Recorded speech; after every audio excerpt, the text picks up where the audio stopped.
your pension fund. It's time that we took to the streets. It's time we had our turn. A revolution is on its way, and the founding fathers would say, buy a gun, buy a gun, buy a gun, buy a gun, buy a gun, buy a gun, buy a gun before you wish you bought a gun. Buy a gun, buy a gun, buy a gun, buy a gun, buy a gun, buy a gun before you wish you bought a gun.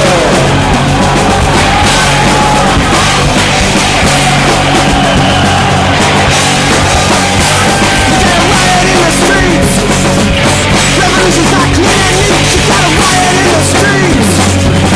Revolution's not clean and neat, you gotta drag them through the streets. Ladies and gentlemen, it is Tuesday, it is Primer Time, we are live. My name is Michael, Dan is out on assignment, and I've got my brother Nick with us tonight. Hey, how you doing, Nick? Good to hear you, I'm man. doing well. You too? I'm trying. It's a little bit warm here. It's the sweat through several shirts in a day season right now. That's no bueno. Luckily, we haven't had the mosquitoes because honestly, I'm running out of 410 ammunition. You got them nuclear kind, huh? We've got mosquitoes with tail numbers and landing lights here, and they sometimes look at chickens with lust in their eyes. That's just called mid-air refueling. That's it. Yeah, I'm believing they're trying to refuel quite often. So how's weather in your area? Actually, we had a really nice day today. It was upper 80s, high clouds, but towards the evening it started to get a little bit more with the cloud cover, and then just about an hour ago we had a thunderstorm cell pass through.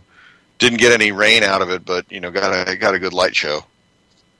I'll tell you what, I'm sitting outside right now because it actually has cooled off. In comparison to what it was today, so I'm out enjoying a nice half moon tonight, and I got some beautiful stars up above me right now. I can actually see the Milky Way from where I live. So that's a lucky thing. Yeah. So you've been shopping anytime this week? Actually, I did. I went out to a local firearm store, and I picked up a. Were you treated well there? I was treated well. You want to give them a shout out in case they're listening? Sure do. It was Woodbrook Shooting Sports in Charlottesville. What up, Woodbrook? So there's some good folks out there. It's a smaller neighborhood store, but they've got some knowledgeable folks, and they've got a pretty good selection of guns behind the counter, and then also on the display racks. So anything in there really grab your eye? Of course, the ARs they had in every configuration, but they did seem to have quite a few of the old, I would say, World War II and post-war era French rifles. Don't know how good they are. Probably dropped. MAS. That's the MAS 38 and 45, if I'm remembering. Yeah, could be. They looked relatively new. Only had like a little bit of dust on them. Yeah. I believe a bunch of those came in surplus a few years ago. If I remember, some were converted to 308, but otherwise they used some sort of like weakened 7.7 or 7.92 cartridge. That makes sense. And ammunition is quite difficult to find for it, as you know, during this time frame, and also it's kind of quite expensive.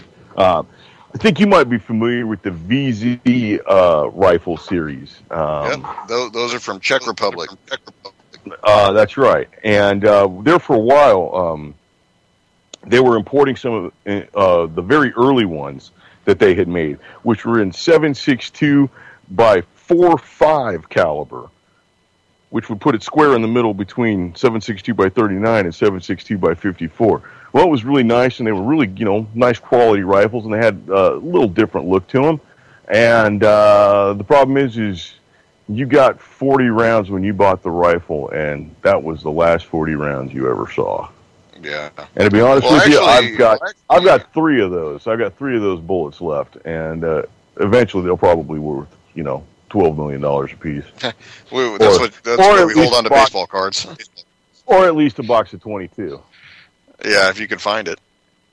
How did your local gun shop appear to be stocked? Well, actually, I went in there looking for 8mm Mauser.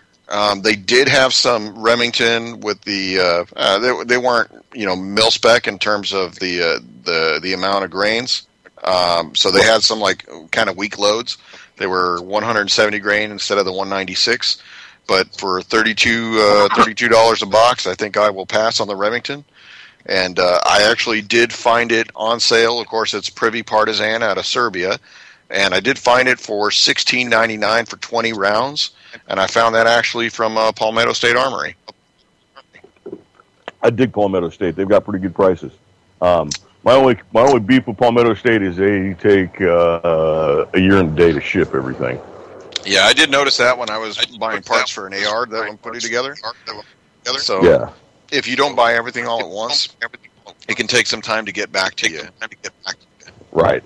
So the biggest thing for me was making sure that whatever they didn't have in stock, when they said that they would ship it later, that I actually followed up with them to make sure that they did put it in the mail. Let me ask you about Woodbury again. Woodbrook. Woodbrook, I'm sorry. Woodbrook. How were they stocked for 22 long rifle? They actually had a lot of just the basic CCI, and they did have some Winchester. And were they priced comparable to a big box store, or were they raised by a good percentage? No, they were comparable to a big box store. It's just that every time you go into a store, everybody's got their own different set of limits. So I think it was 2 boxes per person. That's about what everybody is right now. It seems that everybody down here's got 22. Walmart will have it, and they seem to hold it the least amount of time. Academy, which is our big box store in this area, they've got quite a bit of 22, but they are firm to the 2 boxes, and they're hip to all the good tricks of changing shirts and putting on a hat and fake mustache and sunglasses and all that. They know, they figured it out. Well, it normally is the same group of older guys that are going in there every day and buying their limit, as soon as they unload it off the back and bring it out to the shelf. So, the most of those working folks who are out there at work earning money and paying taxes, we don't get that opportunity to go there like Friday morning at 7:30 and wait for them to offload. Which is why you've now got the 2 box limit. Yeah. And I've also noticed that a lot of the big box stores have taken to staggering the times where they put the ammunition on the shelves. They're not always doing it at, say, right at opening anymore. And I believe they're going to mix it up a little bit. That's a measure to defeat the guys who are camping out, Well, yeah, there's that aspect of it. But I think what really, a lot of people haven't taken into account is the folks that are working for these big box stores who, kind of unscrupulously make a little bit of money on the side by letting a certain select few individuals who are willing to go ahead and give them like a bird dog fee and say, hey, you let me know when you're offloading the crate, send me a text, and they'll cut them in on some money on the backside. Yeah, that's going on. Or some of the employees at the big box store are actually just buying it straight out before it hits the shelf. And using their employee discount. Absolutely. And I'll tell you what, in regards to that, I'm going to give a great big old shout out to Beat 4 from TexasGunTrader.com. I want to say you're a slimy son of a bitch, and I hope to God you sit on all that ammo for the rest of your life. That's truly how I feel. This guy apparently works in an academy somewhere in the Houston area. He goes by the name of Beat 4 on this website, and he consistently has brand new production 22 in quantities that nobody else can get, and he charges 2 and 3 times the going rate. Oh, you know what? If somebody's going to pay for it, I mean, you might as well sell it, right? Well, I see it both ways, but I'll tell you what, he's a slimy. Well, at some point he's gonna have to make or break with all that. He's gonna have to either deal with his creator one day. I'm afraid. That's right. And if God shoots 22, he's gonna be in trouble. Well, that's what would Jesus shoot? Yeah, he'd probably shoot a 20. Yeah. I would think Jesus would shoot like a Ruger 1022. That's what I would. He'd probably use stingers too. Well, yeah, but he wouldn't just have the regular 1022 synthetic stock. I think he'd go ahead and since being a carpenter and all, he'd probably have the full length stock. We call it the Mannlicher. He'd probably get some nice carving in there. I'm sure. I think he'd leave out the big old nails, though. I think he'd he might not go that far. All right. Well, that kind of would come in handy if you could also use that water in the wine trick. If you could just, convert that to 22 ammo, that'd be a handy trick to have. Oh yeah, certainly. I would think that instead of fish, if you could work up with some, some bacon, he'd be in good shape. That's the word of the week around my house. Yeah, bacon's a good word. That's pretty impressive. It just goes to show you. Well, let's let the people in on this. You've got a child, and he's almost 2, and starting to talk up a storm. And bacon is one of his words. That it is, and it's usually followed by mmm. I'm liking that. I'm liking that an awful lot. Yeah, he actually this morning when I was making him his breakfast, he wanted to get up and see how it went from being just a slab of pig to the golden goodness, and he just saw it in the pan, and I had to actually grab his hand back because he just wanted to rip it out of the pan and eat it. That he'll only do that once. Well, that's the one time that Sure he'll only do that one once. Yeah. No, that you don't want to be the winner of the "Don't Fry Bacon Naked" award. Yeah, that's very true. Hey, sort of on the "Don't Fry Bacon Naked" subject, I've just got to kind of comment on something here. We've got rattlesnakes out the wazoo in my area right now, and you should be using the 410 like a champ.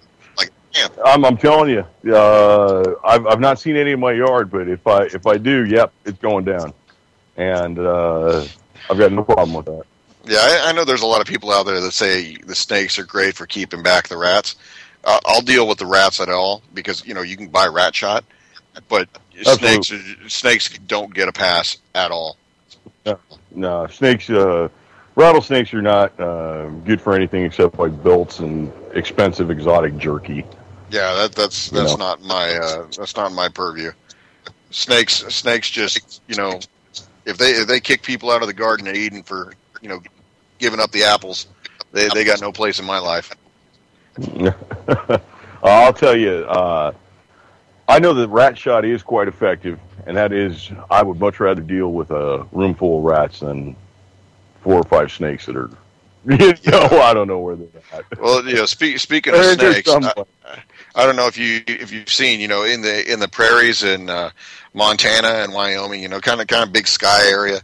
There are certain times of the year where these snakes just explode with babies, and literally prairies are crawling with these snakes. You talk about a place where you want to just do a preemptive napalm drop. That would be it.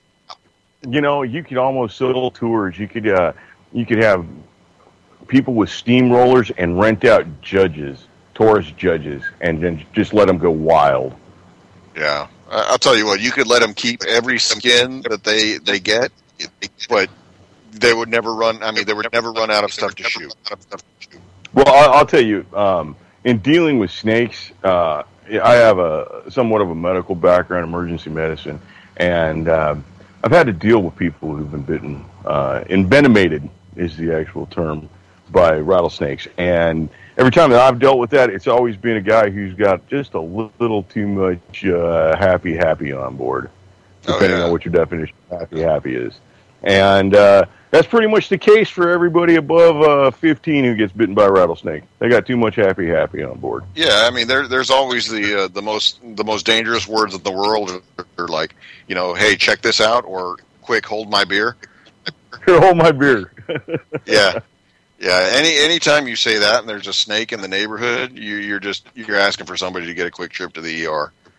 And I'll tell you what, it's not cheap. A single vial of anti-venom can go for about $1,500, and I've seen cases where the guy needed 40 vials of it at $1,500. That's the only time where doing anything with snakes is worth money and lucrative, because if you're actually harvesting that stuff, you can make a pretty penny. I don't even want to think about being a snake wrangler. To be honest with you, I got 10 puppies right now. That's enough. Yeah, I'll tell you what, they'll do a number on them. Yeah. So I've got the area well mowed, and it's not appealing to them at this point. Yeah, well, I mean, any time that there's a little hole in the ground, that's all they need. So if you got rabbits in your area, if you got any kind of burrowing animal, they'll find it. They'll find it, and they'll find it before you even know it's there. I've got tons of rabbits here. At right about dusk, it's if I wasn't within the city limits, I'd probably be taking a couple pot shots and having some rabbit stew, because I'll tell you, it's not too bad. Well, I'll tell you what, you don't want to use 308 on them. No, that's not a helper right there. No, that's not. That's not the game getter. Well, I'll tell you what. You ever seen a rifle called the Marble Game Getter? That I have not. That's an interesting little concept. It's very, very odd. It actually doesn't even use it can use the 22 bullet, and also can use the little 22 power loads for a powder assisted nailer, and it's got a barrel that you can actually stick like these little pellets in, and pretty interesting. People want to check it out. It's they're not really being sold anymore, but it kind of comes with the sub-caliber mindset. Where you take say you have a 12 gauge, and you can get an insert for a 12 gauge that would let you shoot a 20 gauge or a 410 or a 357 bullet or a 38 bullet or a 9mm or a 45. Right. I believe there's even some center fire rifle inserts for 12 gauges, and these would work in break open shotguns, such as a single shot or a over under or a side by side, double barrel shotgun. It won't work in a pump or a gas operated shotgun. Well, I'll tell you one firearm that caught my eye lately was the Rossi Trifecta. You might have heard of this. I think that's a pretty nifty idea. Yeah, I'll tell you what. I'm used to seeing drillings, 3-barreled rifles with shotguns attached in Germany, and they'll usually have 12 gauge with another 12 gauge barrel with an insert for 243 or one of the 222 Remingtons, and then 8x57 down below. The Rossi Trifecta was actually pretty interesting, because it was just interchangeable barrels that you could go from 22 to 243 to 20 gauge shotgun. Yeah, is this a single? The Rossi Trifecta is a single shot item. Is that correct? Right. You're right. Yeah, it's a single. I think it's really considered a youth size rifle, but if you can go from one of 3 calibers relatively quickly. Yeah, I believe they make other barrels for that in different calibers. They may, but the one, like I said, I think there's the 2 out front that I've seen were either the one that had the 22, the 243, and the 20 gauge, and then there was also a full size, which was the 20 gauge, 22, and then 44 mag. So I mean, you take your pick. I mean, for most deer, a 243 is great. Well, I'll tell you. Go ahead. I'm sorry. A 44 mag coming out of a 16, 18-inch barrel, maybe even a 20-inch barrel, that's got just serious terminal performance. Oh yeah, I mean, you're talking creating a big hole on the other end of where it goes in. That's just, yeah. I really like the idea of the trifecta. There's another shotgun that's out there that's pretty new, and unfortunately, it comes from Chiappa Firearms, which I'm not too keen on Chiappa's quality control. But they make a shotgun called the Triple Threat, and it's about the size of a coach gun, but it's a 3-barrel shotgun. They don't offer it in any rifle calibers. It's either 20 gauge or 12 gauge, and I like the idea of that.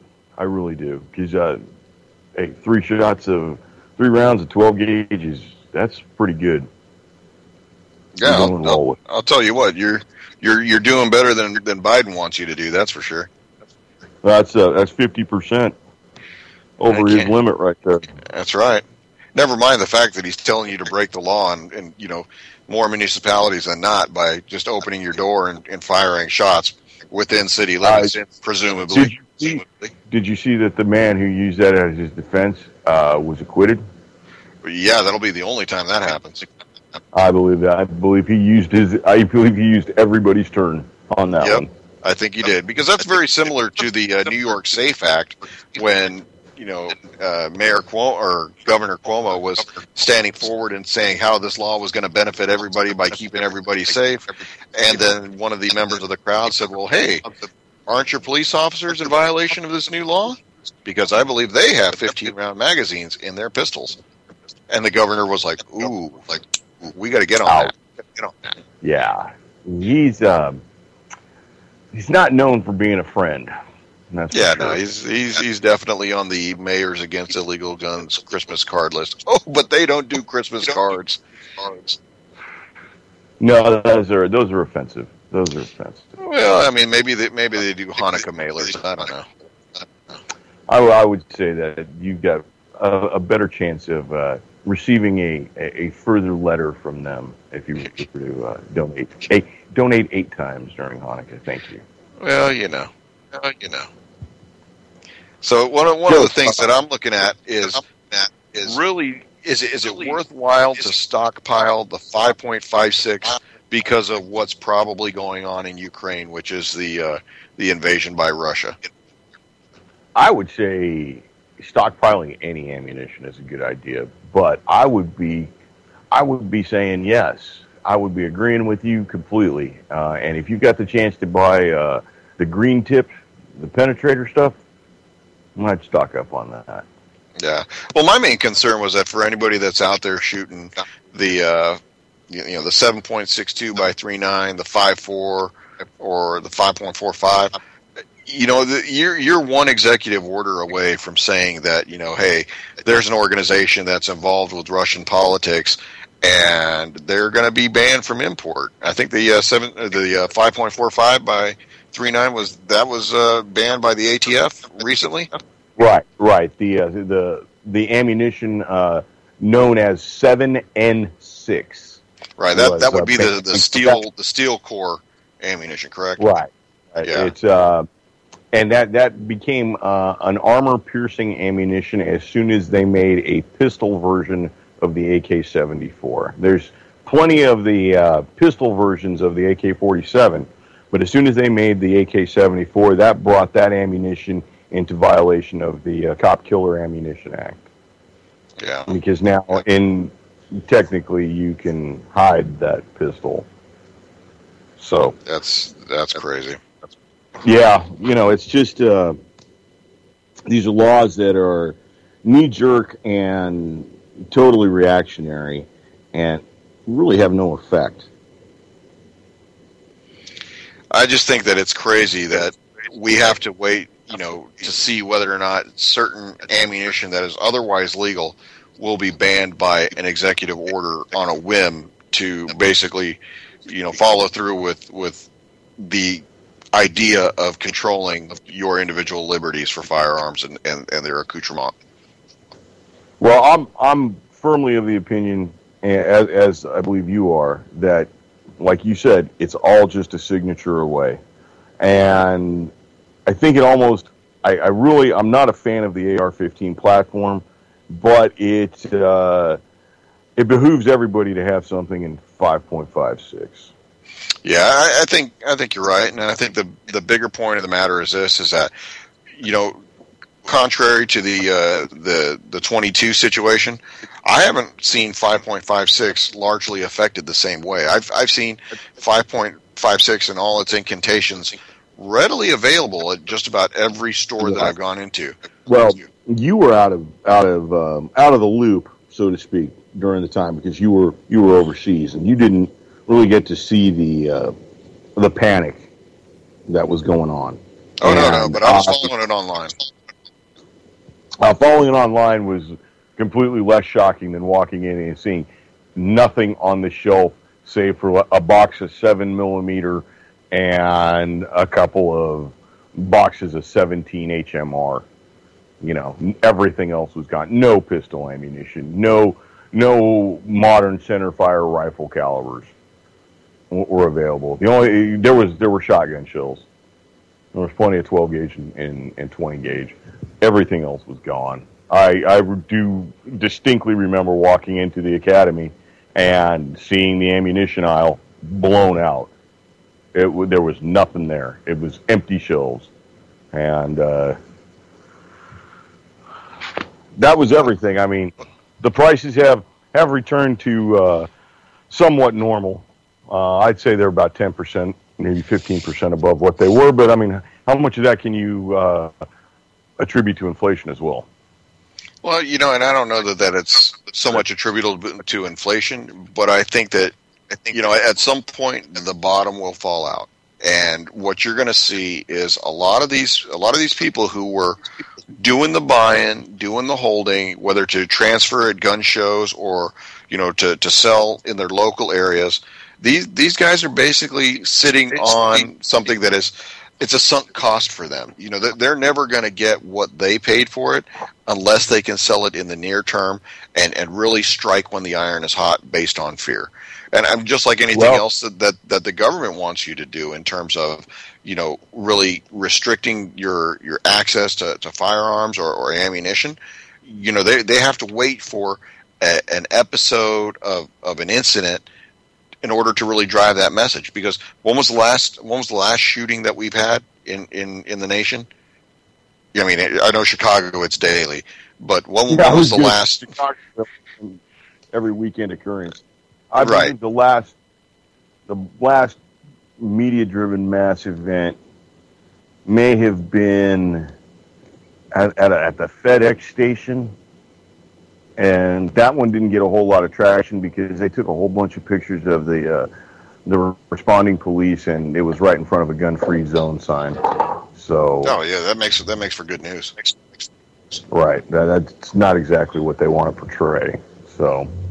Yeah, well, I think that, you know, you're gonna go through the ebb and the flow of seeing the calls for, you know, anti-firearms or anti-ammunition legislation.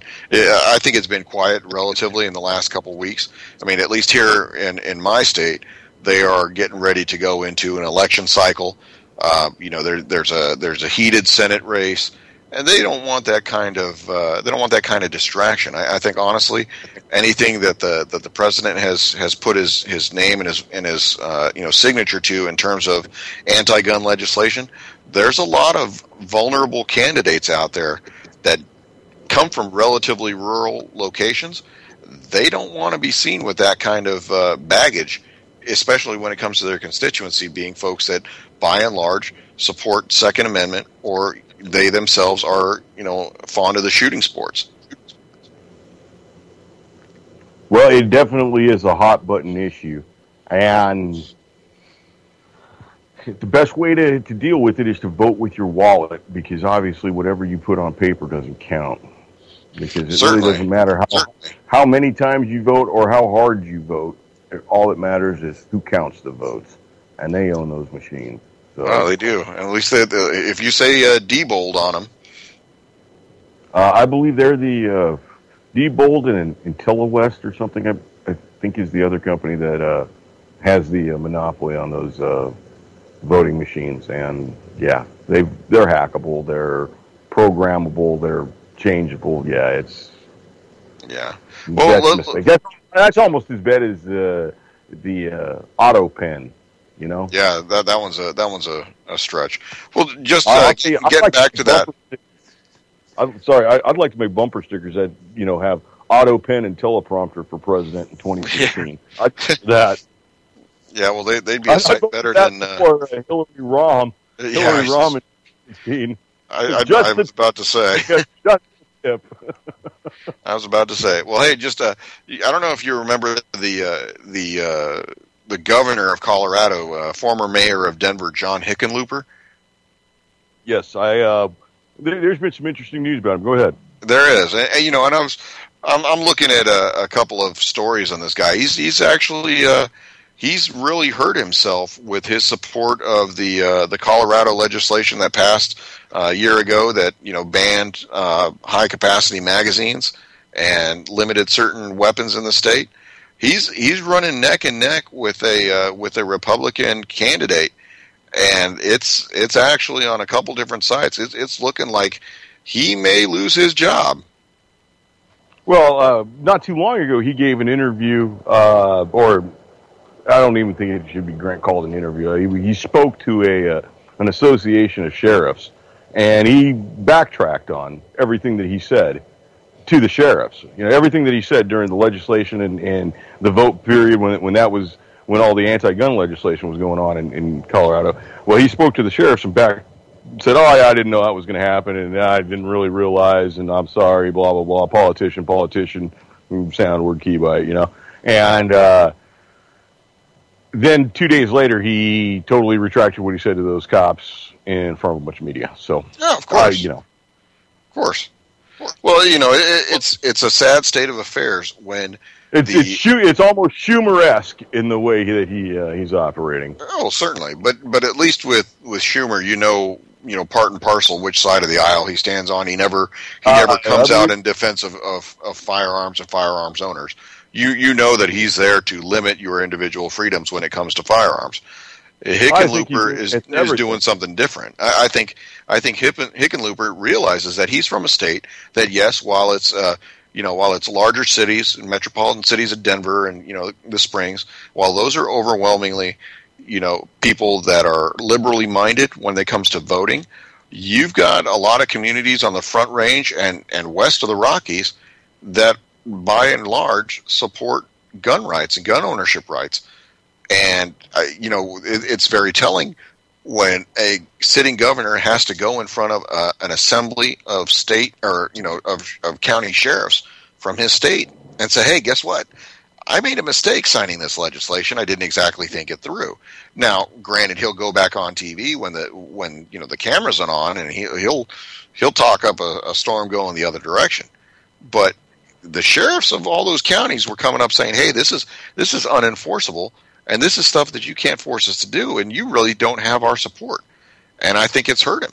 And for actually going from a spread of nearly 30 points at the beginning of April down to basically a tie, I think that he and his campaign have got to be concerned. Well, the writing is on the wall for many of the gun control pushing politicians, Republican or Democrat. It makes no difference.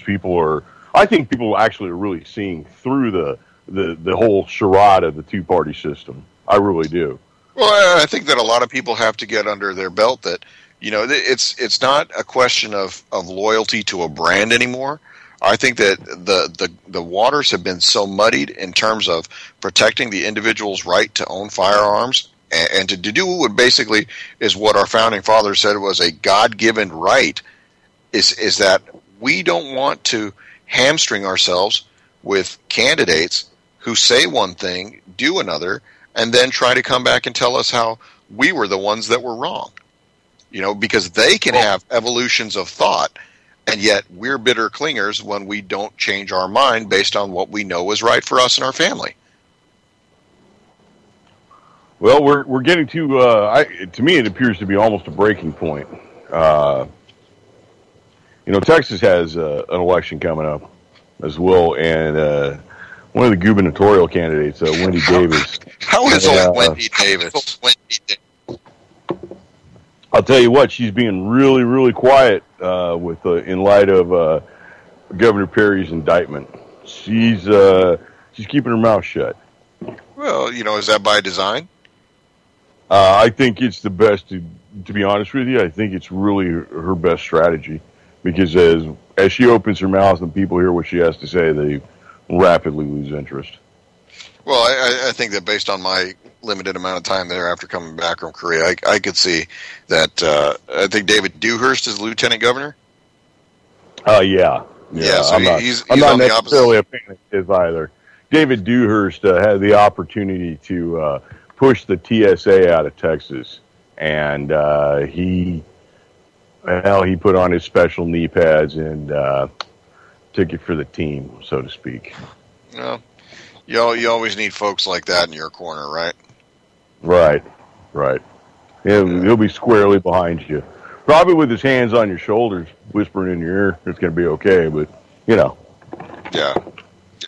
Well, like I said, it's been, I think, we're going back to when was the last shooting that occurred that got any major play. And if I was thinking about it, I was like, you know what?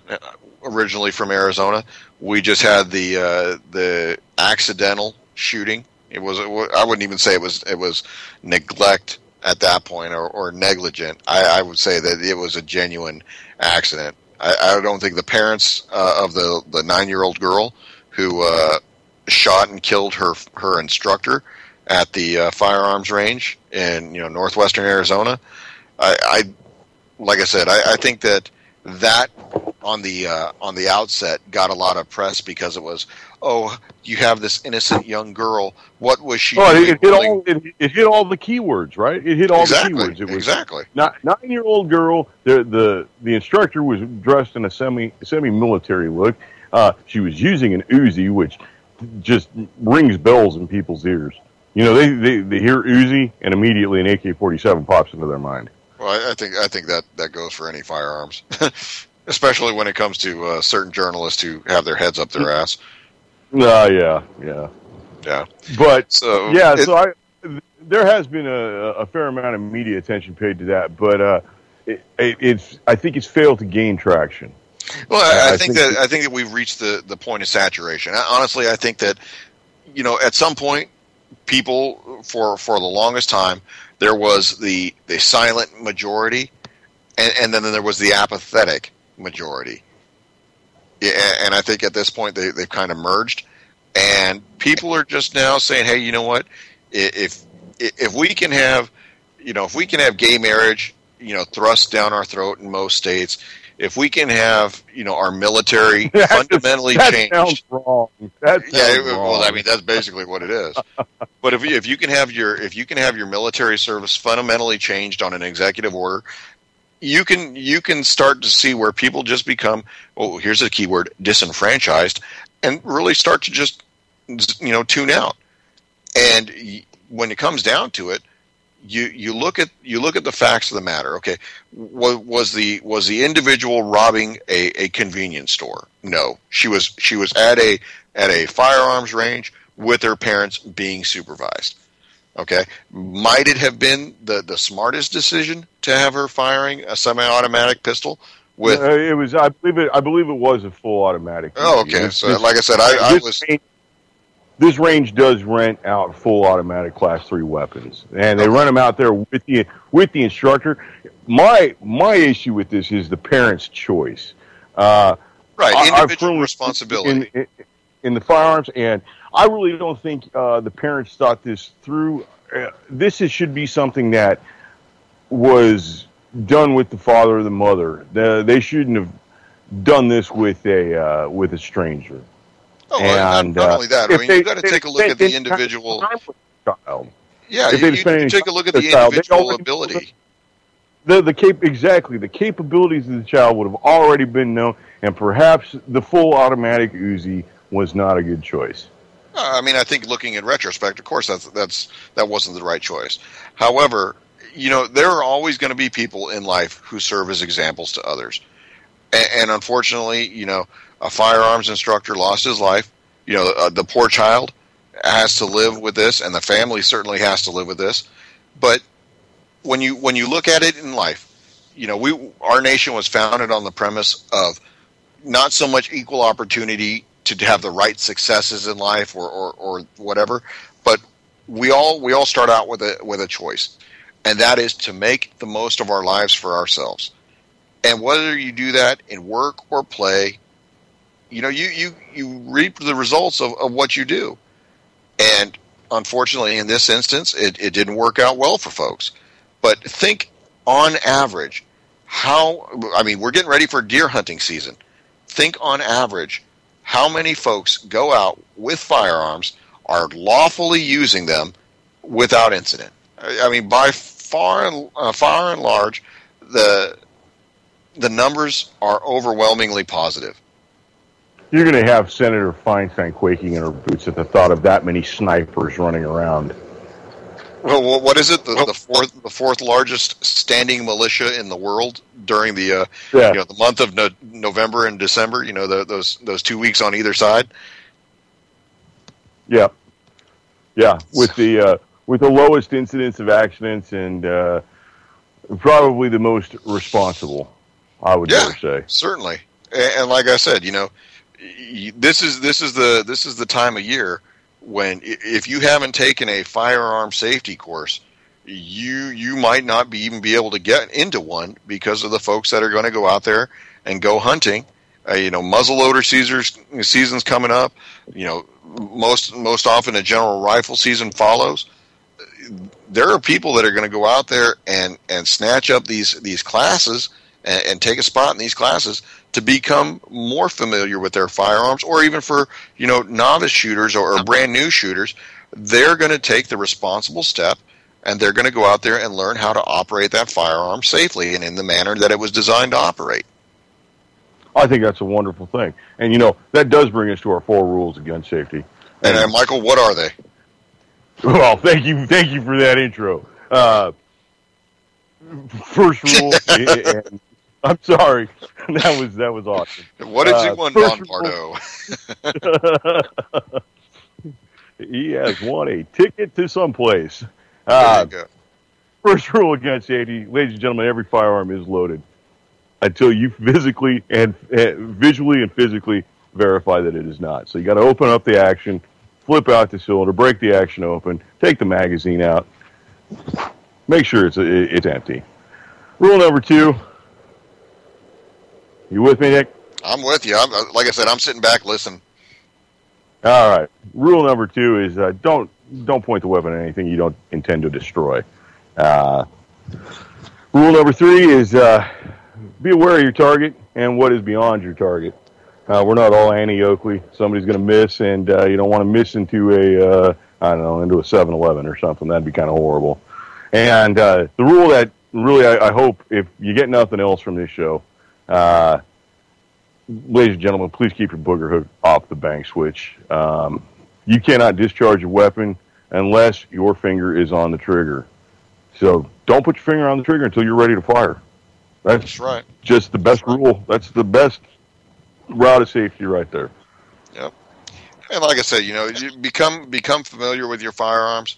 Let those you love and those that live around you, if you choose to have firearms in your home, make sure that you let them know the way to handle your weapon safely. Kids are sponges. They learn as quickly as you can teach.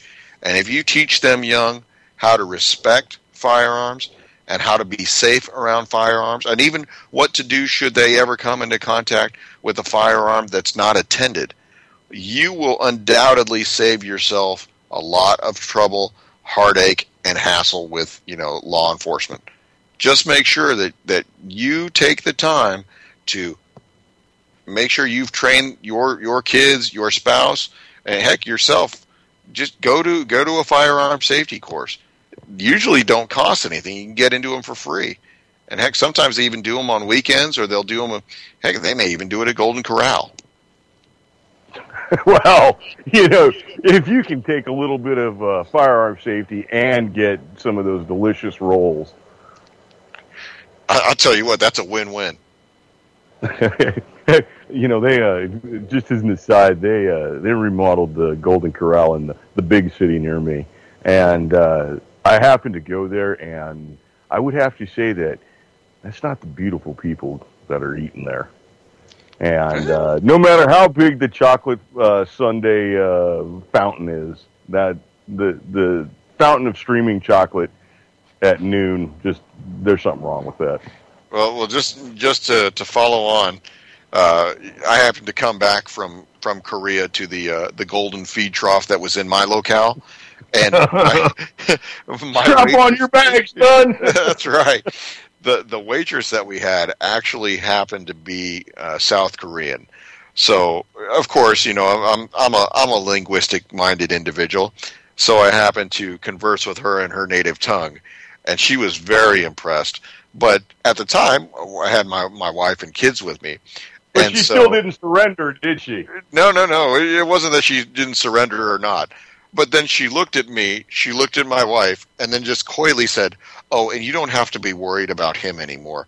We have lots of money in South Korea now." And I would just felt like saying, "Yes, you have all of ours." So the days of MASH and, the buffalo is what they used to call the Korean women who just, serviced the soldiers while they were there. The year of the buffalo has passed because they all have Samsung, Kia, Hyundai, Daewoo, and LG. I'll tell you what, I'm fairly impressed with Daewoo. Well, I heard you come into contact with a Daewoo manufactured firearm. Tell us about it. A Daewoo unicorn, so to speak. And it's actually kind of a double unicorn, if there was such a beast, because it's not only is it a we would Daewoo call that a rhino. rhino. Yeah, something like that. It's a Daewoo rifle that's got a Kimber stamp on it, and yes, the famous Kimber that everybody drools over. This rifle has that Kimber stamp. It's a Daewoo DR200, which is a fascinating rifle in its own right. It's actually like a combination of 4 different rifles. It takes the best parts of 4 different rifles, and it works like a dream. It works like a dream. So are we talking gas operated or it is gas operated, exactly. It's piston driven, gas operated, just like an AK-47.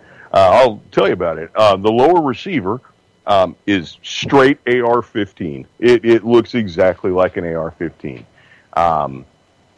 The sights are Heckler and Koch. There's good old German technology. Right. It is gas operated, so there's an adjustable gas system, just like the FN FAL, which is an excellent rifle. And then it's piston driven, just like an AK-47, and it pops apart. Far simpler than any other rifle I've ever dealt with. There's a little double tab on the rear of the receiver, right below the sights. You flip the inner tab up, and then you flip the outer tabs out, and it flops right apart. Now, do you have any optics that go with this, or is it just iron sights right now? I've got iron sights. It does have a rail on the top, and I'm hesitant to put anything on the rail. Number one, because decent optics cost a little bit, and honestly, I kind of like the iron sights. I really enjoy the HK sights it's got on it, and I sort of think that the rail attachment looks ugly on it. That's the only downside. But the plus side to the rail attachment is that it acts as a carry handle. Yeah, certainly. I'll take that. So I'm probably not going to remove the rail. I'll just keep it as such. And it works with standard M16, AR-15, military surplus mags, P-mags. I'm fairly impressed with it, and it's eaten everything. It has no preference. It has no preference to steel case or brass cased. Ooh, so Wolf goes down the throat, huh? Wolf goes down the throat, but that's the problem. Wolf is Tula Cartridge Works, and Tula Cartridge Works is on that ban list. So get it while you can. Buy as much Wolf or as Tula as you can when you see it, because that's going to be. Does this also include the brown bear on the banned list? Brown Bear, I believe, is that's on the banned list as well. As is Golden Tiger. Man, all the good stuff gets taken away. They've pretty much put a smackdown on almost all the com block goodies. Yeah. Pretty soon you're going to be relegated to buying the herders, factory seconds from Cabela's, and that's it. And I'm not fairly impressed with the herders ammunition. It's just really rebranded some former com block somewhere, somebody's ammo. But it comes from the world's foremost, sporting goods authority. The foremost outfitter. Honestly, the only thing I've ever bought from Cabela's has been ammunition on super sale many years ago, and that's just because they were giving away cans with it, and a couple of shirts from the bargain basement. Everything else is just out of my price range for what it is. I think that honestly, the only times that I've ever really been on there to buy anything has been hunting or shooting related. And the one thing that you really used to chap my hide was the export restrictions that they had on a lot of stuff. I mean, for example, you've had to see those barrel resonator dampeners, or just those little rubber rings you put around a barrel to stop the resonance. Right. Yeah, those were unable to be exported from the United States. Well, because ISIS needs our harmonic balancers. Yeah, Yeah. Do what you can. I think there's very little rhyme or reason to the way that the export laws are set up, because there are things that leave this nation that I don't think should leave. Yeah, most of us guys in the Army shouldn't leave. I'll tell you that much. Yeah, that'd be one of the items. Also, I'd like to see your hard-earned tax dollars, and not necessarily your hard-earned tax dollars, but the future debt of your children, to not be exported to other nations. Yeah. Well, I wanted to throw this in here. I know we talk about, additions to our AR series rifles, and I happened to pick one up, and I got it from the local Wally World, and I thought it was the greatest thing since sliced bread. Is it a Picatinny mountable cup holder with Wi-Fi? You're pretty close. But it was actually called the Nebo barrel-mounted light holder. So it's a clamp with two ends that you can attach to the barrel and to a flashlight.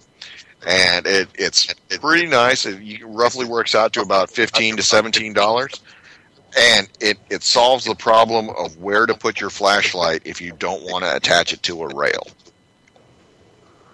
And what kind? And this is for your own personal flashlight. So I'm assuming it work with something like a AA mag light or something like that. Yeah, like a AA mag light, or if you use the CR123s type Surefire flashlights, that works perfectly for it. And for example, I've got a hunting rifle that if I went ahead and tried to attach something above the scope, the front sight has a luminescent strip on it, and any light that I shine in front of that will reflect and just blind me through the scope.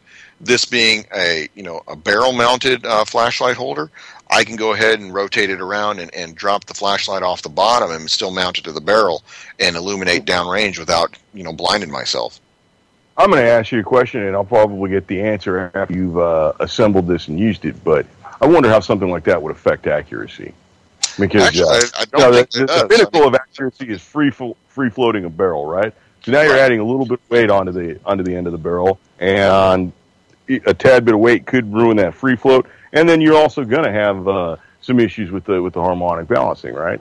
Well, you would think that you would, but I think that when it comes to shooting, the heavier the barrel, the more accurate you're going to be. Now, whether or not that's really going to throw it off from the free float angle of it, that is to be seen. But I'll tell you that based on using AR-15 or M4 series rifles with every attachment on the rail known to man, putting something on the barrel to me is negligible when it comes to actually affecting overall ballistics. I'm really not a fan of over-accessorizing that rifle. I think the two most important accessories you should have for an AR-15 are magazines and ammunition.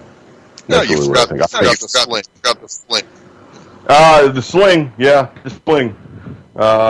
That's really what you should have. Like, I don't believe you need the Bluetooth-enabled cup holder that has a 45-degree offset, so you can mount it on your quad rail. That helps. That helps for when you go and try to rip off the bank and got to shoot it. Right, and exactly. Speaking of robbing a bank, did you happen to see that they've got a guy called the AK-47 Bandit? He robbed a bank in Nebraska today. He sends out bomb threats to the other side of town, and then he hits a bank on the opposite side of the bomb threat, and he uses an AK-47 with a drum, and he wears a sheriff's vest when he goes in. Oh, this is why we teach headshots. I thought that was kind of interesting. He's got a balaclava on, which, the ski mask look. And, he's in out within a couple minutes. And this last time, I believe they said he got $74,000. Oh. Which will probably buy him 2 bricks of 22 on. Yeah, until they catch up with him. Yeah, I think Beat 4 is looking for that guy right now. Oh goodness! Well, I'll tell you what. If you can find ammo at your local mom and pop store, you find it at your big box. It sounds like it's a good idea to buy. I'm a firm believer in if you see it and you've got the cash, you should buy it because.